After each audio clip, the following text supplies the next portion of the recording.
Hello दोस्तों, मेरे YouTube channel पे आप सभी का स्वागत है। तो आज हम भानगढ़ किले के रहस्य के बारे में बात करेंगे। राजस्थान के जयपुर जिले से करीब 80 किलोमीटर दूर अलवर जिले में स्थित भानगढ़ का किला लोगों के लिए हमेशा से कौतूहल का विषय रहा है। इस जिले से कुछ किलोमीटर की दूरी पर ही सरिस्का नेशनल पार्क स्थित है।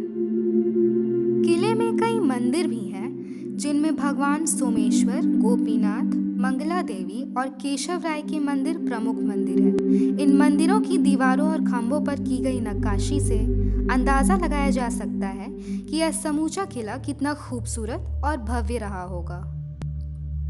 दुनिया में ऐसी कई जगहें हैं जिनके बारे में लोग जानते हैं, लेकिन बहुत कम ही लोग होते हैं जो इनसे रूबरू होने की हिम्मत रखते हैं।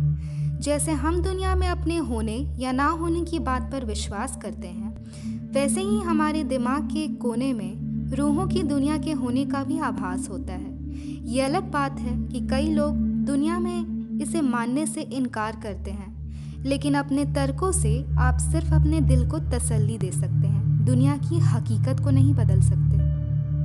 भारतीय पुरातत्व विभाग द्वारा खुदाई से इस बात के पर्याप्त सबूत मिले हैं कि ये शहर एक प्राचीन ऐतिहासिक स्थल है। फिलहाल इस किले की देखरेख भारत सरकार द्वारा की जाती है। पुरातत्व विभाग ने यहाँ आने वाले पर्यटकों की सख्त हिदायत दे रखी है कि सूर्यास्त के बाद इस इलाके में कोई भी व्यक्ति नहीं रुके। भानगढ़ की कहानी रहस्यमयी और बड़ी ही रोचक है। 1573 में आमेर के राजा भगवंत दास ने भानगढ़ किले का निर्माण करवाया था। किला बसावट के 300 सालों बाद तक आबाद रहा। 16वीं शताब्दी में राजा सवाई मानसिंह के छोटे भाई राजा माधव सिंह ने भानगढ़ किले को अपना निवास बना लिया। एक श्राप के कारण भानगढ़ भूतों का निवास बन गया। कहते हैं कि भानगढ़ की राजकुमारी रत्नावती बहुत खूबसूरत थी। उस समय राजकुमारी खूबसूरती की चर्चा पूरे राज्य में थी। कई राज्यों से रत्नावती के लिए विवाह के प्रस्ताव आ रहे थे। उसी दौरान वो एक बार किले से अपनी सखियों के साथ बाजार में निकली।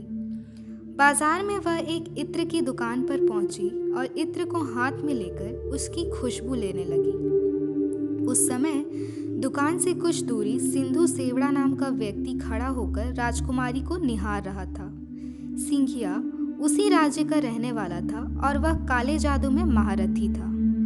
कथित रूप से राजकुमारी के रूप को देख तांत्रिक मोहित हो गया और राजकुमारी को हासिल करने के बारे में सोचने लगा, लेकिन रत्नावली ने कभी उसे पलटकर नहीं देखा। जिस दुकान से राजकुमारी के लिए इत्र जाता था, उसने उस दुकान में जाकर रत्नावती को भेजे जाने वाले इत्र की बोतल पर काला जादू कर उस पर वशीकरण मंत्र का प्रयोग किया।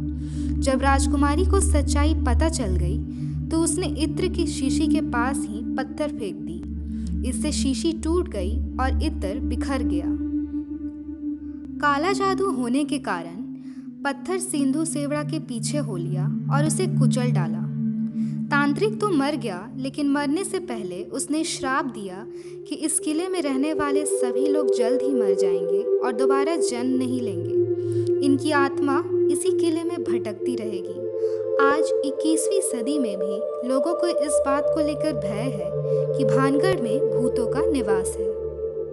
इन्हीं सब वजहों के कारण सरकार ने सूर्यास्त के बाद किसी के भी यहाँ रुकने को प्रतिबंधित कर रखा है।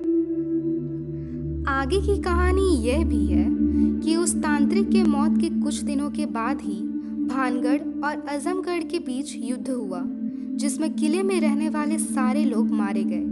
यहाँ तक कि राजकुमारी रत्नावती भी उस शाप से मुक्त नहीं हो सकी और उनकी भी मौत हो गई। एक ही किले में एक साथ इतने बड़े कत्लेआम के बाद वहाँ मौत की चीखें गूंज गई और आज भी उस किले में उनकी रूहें घूमती हैं, ऐसा कहा जाता है।